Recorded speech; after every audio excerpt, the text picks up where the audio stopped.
चल साथ के हसरत दिल मरहूम से निकले, आशिक का जनाजा है बड़ी धूम से निकले। ये पाकिस्तानी क्रिकेट टीम है। क्या काम किया उन्होंने। वो सेमीफाइनल में क्वालिफाई करने की बजाय मैच के लाले पड़ गए। अजीब बात है जनाब। वही सिफारशी टट्टू जिन्होंने आज मैच हरवाने में कोई कसर नहीं छोड़ी थी। कौन भला? शाहीन शाह अफरीदी और शादाब खान। इन दोनों का नॉमेनक्लेचर तो अब पीसीबी को और मैनेजमेंट को निकालना पड़ेगा। लेकिन जो कोच है बेवकूफ, सिलेक्शन में वीकनेसेस। आज का मैच की खास बात Farhan, nobody can take credit from him. और जनाब फखर जमान, क्या बात है। ऐसी इनिंग हमें पता नहीं कितने सालों के बाद देखने को मिली। 172 फॉर नो लॉस। और उसके बाद जो जनाजे निकले वो आपके सामने, कोई भी डबल फिगर में नहीं आ सका। अंडे अंडे अंडे 7 8 2। पता नहीं क्या हुआ, टीम एकदम से ढेर हो गई। मिडिल ऑर्डर एग्जिस्ट ही नहीं करता साहब। ये कैसी टीम है? 300 रन भी बना सकते थे अगर ये और खेलते रहते तो। इससे अच्छा ओपनर से आप क्या परफॉर्मेंस चाहते हैं। लेकिन प्रेशर वही ले लेते हैं हमेशा हमेशा की तरह। हालांकि Sri Lanka team was under tremendous pressure. उनसे मिसफील्डिंग हो रही थी, उनके बॉलर्स पिट रहे थे। साहबजादा फरहान रिमांड ले रहा था। Fakhar Zaman out of the off stump जाके फ्लिक करके फाइन लेग के ऊपर छक्के चौके सिंगल डबल अपनी मर्जी से चारों तरफ खेल रहे थे। क्या पावर प्ले, और क्या पावर प्ले के बाद का गेम जनाब। बस क्या बताऊं आपको। ऐसा लग रहा था कि आज हम ये मैच जीतने के लिए आए और सेमीफाइनल क्वालिफाई करने के लिए आए। साहबजादा फरहान 60 बॉलों पे 100, 5 छक्के और 9 चौके। Similar is the case with Fakhar Zaman, 4 छक्के और 9 चौके, 42 बॉलों पे 84। What inning. बिठा के रखा उसको, खिलाया नहीं। सिफारशी खिलाड़ी खेलते रहे। कोच माइक हैसन के फेवरेट खेलते रहे। साइम अय्यूब को लगातार खिलाते रहे। खाली 2 मैच खिलाए आपने फखर को, एक में 25 बनाए और एक 84 बनाए। बाकी सब किधर थे? वो मिल ही नहीं रहे थे। ख्वाजा नाफे 2 रन पे आउट, शादाब खान 7 रन पे, नवाज अंडा, सलमान आगा अंडा, उस्मान 8। यही हाल शाहीन आफरीदी, नसीम शाह और अबरार अहमद का था। Man of the match Sahibzada Farhan. उसने इंटरव्यू में कहा कि मुझे 100 की सेंचुरी की कोई खुशी नहीं है, क्योंकि अगर पाकिस्तानी टीम जीतती तो मैं खुश होता। मुझे इसकी कोई खास खुशी नहीं है, ना ये मेरी जीत में काम आएगी। ये तो मेरा पर्सनल को माइलस्टोन में एड ऑन हो जाएगा। And he wasn't looking happy from his face also. तो ये प्लेयर होते हैं जो खेलते भी बहुत अच्छा है और माइंडसेट भी बहुत अच्छा होता है। आप देखें, सिर्फ जो लूज बॉल थी उसी पे इन्होंने हिटें लगाई हैं। बॉल सिलेक्शन बहुत एक्सीलेंट। ये बाकी सारे प्लेयर्स को सीखना चाहिए। जब ये 2 प्लेयर्स ऐसा कर सकते हैं, और नीचे वाले किधर हैं? वो सारे स्लोगर भरे हुए नीचे तक, उन्होंने कुछ भी नहीं किया। शादाब खान ने 5 बॉलों में 7 रन बनाए बहरहाल, लेकिन उससे ज्यादा एक्सपेक्टेशन थी क्योंकि मिडिल ऑर्डर में लेकर आए, चौथे नंबर पे खेलने के लिए आए थे। सलमान आगा साहब जो थे वो फारिगुल बाल हमेशा की तरह से। कप्तान अब नया होगा शाहीन आफरीदी। शाहिद आफरीदी ने कह दिया है कि शादाब खान के अलावा और कोई चॉइस नहीं है। मैं कहता हूं फखर जमान क्यों नहीं है बहुत अच्छी चॉइस। सीनियर प्लेयर है और कंटेंट है, सोबर है। मेरे ख्याल से उसको खेलना चाहिए और उसको कप्तानी देनी चाहिए। शादाब खान की तो टीम में ही जगह नहीं बनती। ना उसकी बॉलिंग सही है, वेवर्ड है, और ना उसकी बैटिंग कोई खास इंपैक्ट डाल सकी। इंपैक्ट प्लेयर्स का खिलाना बहुत जरूरी होता है, लेकिन सोबर प्लेयर्स का खिलाना भी जरूरी होता है। अब इसके बाद, इस मैच के बाद एक बहुत ही क्लैरिटी सामने आ गई है कि 3-4 प्लेयर्स हैं, उन्हें वापस फर्स्ट क्लास में जाके दोबारा से प्रूफ करना होगा, उन्हें खेलना होगा। 1 सीजन या 2 सीजन। मेरे ख्याल से बाबर आजम को चाहिए 1 साल या 2 साल वो ब्रेक ले और अपनी सारी जो कमियां बेशियां हैं उनको पूरा करके दोबारा आए। उसके 10 क्रिकेटिंग ईयर्स बाकी हैं। Similar is the case with Saim Ayub. Saim Ayub को चाहिए कि वो अपनी बैटिंग करे। हर बॉल पे इंडियन जो टॉप ऑर्डर बैट्समैन है उसकी नकल करता है। वो भी स्लॉगर है, तो ये भी स्लॉगिंग ही करता है, और बीच में सेंट्रल विकेट पे अगर तेज आ जाए तो फंस जाते हैं जनाब। सुफियान मुकीम, उसको टीम में लाने की जरूरत है। शादाब बाहर और नवाज खेलते रहेंगे। सुफियान मुकीम की जगह है, शादाब ने उस यंगस्टर्स की जगह ली है। वो अकेला ही आपको ये T20 वर्ल्ड कप जिता देता और पूरी सामने वाली टीम को बांध देता। तो इस वक्त रीयूनाइट करने की और दोबारा से बनाने की टीम को जरूरत है। तो 5 प्लेयर बाहर होंगे आपके, आप देखिएगा इसमें। फास्ट बॉलर जो इस वक्त एग्जिस्टिंग खेल रहे हैं, सलमान मिर्जा के अलावा और किसी की कोई जगह नहीं बनती, बिल्कुल क्लियर है। शाहीन आफरीदी जाए, फर्स्ट क्लास खेले, अपने आप को फिट करे, अपने ऊपर काम करे।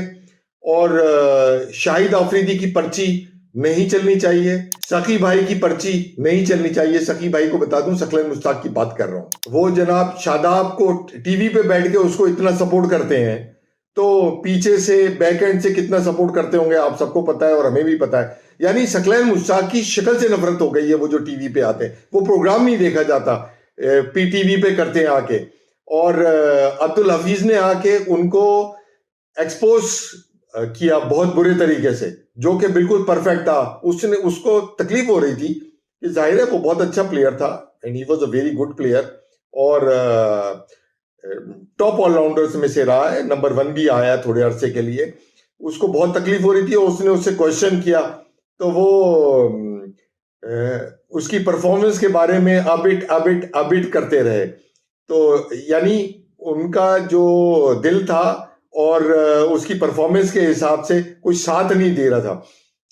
तो इनको चाहिए, इन जो पीछे बुड्ढे बैठे हुए हैं, इनको चाहिए कि ये इंटरफेरेंस नहीं करें। और पीसीबी को सोचना चाहिए, मोहसिन नकवी को सोचना चाहिए, आकिब जावेद को भी हटाना चाहिए, क्योंकि आकिब जावेद ही है जिसके ये सारे पंटर हैं जो उसकी तारीफें करते रहते हैं और मीडिया में आके उसकी पूरी लॉबिंग करते हैं। बहुत सारे एंकर भी हैं, आपको पता है सहाफत बिकी होती है, जर्नलिस्ट बिके होते हैं। मैं 100% सबकी बात नहीं कर रहा, बहुत अच्छे खरे बीच में जो हक की बात करते, जो इंसाफ की बात करते, बट बहुत सारे ऐसे हैं, मेजॉरिटी ऑफ हम, जो एक खास लॉबी के तहत और पूरी साइकिल चला रहे होते हैं। सियासी हैं, सियासी लंडूरे हैं, लंडूरे बॉक्स कहता हूं मैं उनको। अब आए आप श्रीलंका की बैटिंग की तरफ कि उन्होंने कैसा मैच को चेंज किया। टर्निंग पॉइंट कौन सा था? शादाब का ओवर, शादाब आया और छक्के खाए साहब और मैच जो है ना वो चेंज हो गया। Shadab Khan pick of the bowler थे, 2 ओवर्स में 33 रन दिए, यानी अगर 4 ओवर कराए जाते तो उन्हें 66 रन देने थे, 16.5 की एवरेज से। क्या एवरेज है भाई, इतने रन ही बना देता, 16 रन ही बना के चला जाता मेरे भाई, नहीं, हरगिज नहीं। और मोहम्मद नवाज ने फिर भी बेहतर बॉलिंग की, 21 रन दिए, प्रेशर सिचुएशन थी बट वो भी छक्के खा गया। उस्मान तारिक का जादू आज उतर गया, जो सर चढ़ के बोल रहा था और आपका मिस्ट्री बॉलर था, आज वो अपनी फाइन निक में नहीं था, पता नहीं कहां बॉले कर रहा था, उसको खुद समझ में नहीं आ रही थी, अंडर प्रेशर था, उसकी बॉडी लैंग्वेज डिफरेंट थी, ये शायद ओवर कॉन्फिडेंट था या उसको जल्दी लेकर आ गया। तो आज उस्मान तारिक ने प्रूव किया कि उसको जो 11वें और 12वें ओवर में लेकर आते थे वो बिल्कुल सही लेकर आते थे, क्योंकि उसको रोल ही वही दिया गया था। हम भी कहते रहे कि उसको अर्ली ऑन ले आते तो वो विकेटें लेके दे देता, नहीं, वो गेम प्लान में बहुत बुरी तरह से मिसफिट हुआ। और अबरार अहमद, जिसको 2 गेम बिठा के रखा, जिसके साथ जाती की, अगेन वो शादाब खान से रिप्लेस किया गया, शादाब खान की जगह बनाने के लिए, और उसको बाहर बिठाया गया। आज उसने प्रूव कर दिया। आखिरी विकेट जब उसने ली तो वो हैप्पी नहीं था, क्योंकि उसको छक्का पड़ गया था। ये होता है बॉलर का माइंडसेट। वो खुश इसलिए नहीं था कि मैंने छक्का कैसे खा लिया, इतना अच्छा बॉलर है। और जो उसने बैट्समैन को आउट किया था, उसने शॉट मारी उसको, और वो पहले शॉट छक्का मार चुका था, बॉल बहुत उसके बाद मीलों दूर थी, उसको समझ ही नहीं आया कि इतनी स्लोअर बॉल कराई उसने, और जो बिल्कुल बैठ गई, तकरीबन डेड बॉल थी, इतनी अच्छी बॉल कराई उसने। मैं कहता हूं वो बॉल ऑफ द मैच थी, इतनी प्यारी बॉल थी। और पहली विकेट भी जो आगे उसने ली वो भी बैट्समैन को समझ में नहीं आई। तो बहरहाल आप अबरार जैसे मैच विनिंग बॉलर को अगर टीम से बाहर बिठाएंगे तो आपके साथ यही हशर होगा जो इस वक्त team position T20 world cup में आपके साथ हुआ है, यानी आप बाहर हैं। तो अगर ये सारी सही सिलेक्शन होती रहती और बॉलर्स को सही यूज किया जाता रहता पूरे टूर्नामेंट में, तो ये वाली सूरत हाल नहीं होनी थी। नसीम शाह एक दफा फिर एक्सपेंसिव, उन्होंने एक विकेट तो ली बट अच्छे खासे रन दे दिए। शाहीन शाह अफरीदी हमेशा की तरह सुरखरू हुए, जैसी वो अपनी बॉलिंग करते हैं माशाल्लाह माशाल्लाह, एक विकेट 48 रन देके एक आउट किया। मैं हारिस रऊफ को कहता था कि भाई वो विकेट टेकिंग बॉलर है, वो 3 आउट कर देता है एंड में जाके, बट वो 12-12 13-13 रन की इकोनॉमी रेट से देता है, तो उसको खिलाने का कोई फायदा नहीं है। यही आपका 50 रन शाहीन अफरीदी दे गया, आप फिर भी एक्सपेक्ट करते हैं कि अब ये मैच जीतेंगे, यानी आपके 200 रन में से इसके 4 ओवर निकाल दो तो खाली 150 रन रह गए, तो 150 रन 16 ओवर में तो भाई आराम से होते हैं, कोई सी भी टीम कर देगी। और ये भी ऑलमोस्ट कर देती, वो 2 बॉलें नहीं मिस करता, और वो एम्पायर अगर वाइड दे देता तो आपका ये मैच लद गया था। बहरहाल it was giving a heart attack in the last over. Amazing batting की है, बाद 3 बॉलों में 3 छक्के मारे हैं उसने, और किसी को नहीं, आपके शाहीन अफरीदी को मारे।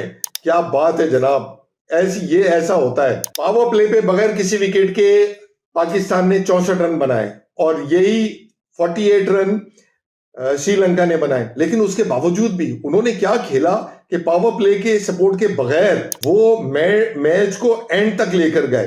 तो मैं ये समझता हूं वो मैच श्रीलंका हारी है, लेकिन वो मैच जीत के गए, उन्होंने अपने क्राउड को बहुत खुश किया, फाइट करके हारे। ये होता है मैच, हार जीत तो होती है, ना पाकिस्तान को फर्क पड़ा ना उसको फर्क पड़ा। इसमें वो तुक्का था जो पाकिस्तान सेमीफाइनल में पहुंच जाता, बट नहीं हो सका तुक्का, और कुदरत ने साथ नहीं दिया, और जंग के बादल भी मंडला रहे हैं, और सूरत हाल पूरे दुनिया में अनसर्टन है, और इसका इम्पैक्ट आगे वाले जो टूर्नामेंट्स हो रहे हैं, वर्ल्ड कप्स हो रहे हैं, आईसीसी के टूर्नामेंट्स हो रहे हैं, लीग्स हो रही हैं, उसमें बहुत बुरा इम्पैक्ट आएगा। और अल्लाह ताला हमें इन आफात से, जो दुनियावी आफात हैं और जो हमने उनको खुद ही अपने सर पे खड़ा किया है, उनसे महफूज रखे। Credit goes to Sri Lankan bowlers कि उन्होंने बहुत अच्छी बॉलिंग की। अब मैं श्रीलंकन बॉलर्स के बारे में आपको बताता चलूं। दिलशान मधुशंका ने 4 ओवर में 33 रन दिए और 3 आउट किए। रन ज्यादा दिए उसने थोड़े से, बट लेकिन 3 आउट किए, बहुत अच्छे थे। चमीरा ने भी बैट बॉलिंग की और 48 रन दिए। लगता है ये शाहीन अफरीदी के भाई हैं, वही उन्होंने 48 रन दिए और ठुकाई हुई उनकी। महेश सिक्शाना है, उन्होंने 35 रन दिए 4 ओवर्स में, कोई आउट नहीं किया। दशुन शनाका ने 2 आउट किए, उन्होंने भी 42 रन दिए, उनकी भी काफी ठुकाई हुई और मरम्मत हुई। दोनित ने 3 ओवर में 37 रन दिए, उनकी भी पिटाई हुई। जनित लियनागे ने 1 ओवर में 14 रन दिए, उनको भी मार पड़ी।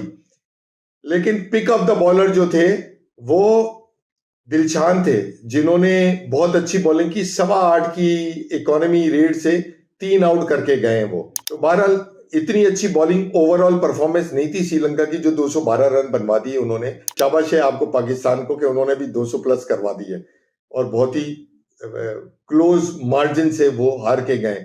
मतलब एक छक्के की कमी थी, या 2 चौके मार देते बीच में कहीं भी एडजस्टमेंट में तो बराबर हो जाता। बैट्समैन के बारे में बता दूं आपको श्रीलंका के कि उन्होंने क्या क्या बैटिंगें की हैं। कैप्टन इनिंग्स दसुन शनाका ने खेली, 76 रन बनाए साहब 31 बॉलों पे सिर्फ, और व्हाट एन इनिंग्स, 8 छक्के मारे उन्होंने, 8 छक्के 2 चौके।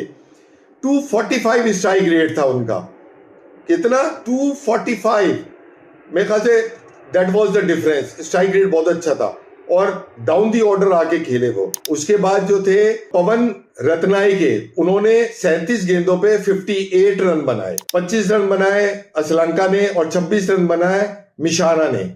उसके अलावा उनके भी कोई बैट्समैन खातिर ख्वाह स्कोर करने में नाकाम रहे, बट यही इंपैक्ट प्लेयर थे, इन्होंने मैच का पासा पलट दिया।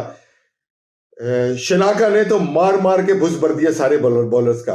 आपके उस्मान तारिक को स्पेयर नहीं किया, शाहीन अफरीदी को स्पेयर नहीं किया, और शादाब खान को स्पेयर नहीं किया। उन्होंने बेदरैग हरे की कुट लगाई है, जिसे कहते हैं नीली कुट क्रिकेटिंग लैंग्वेज में।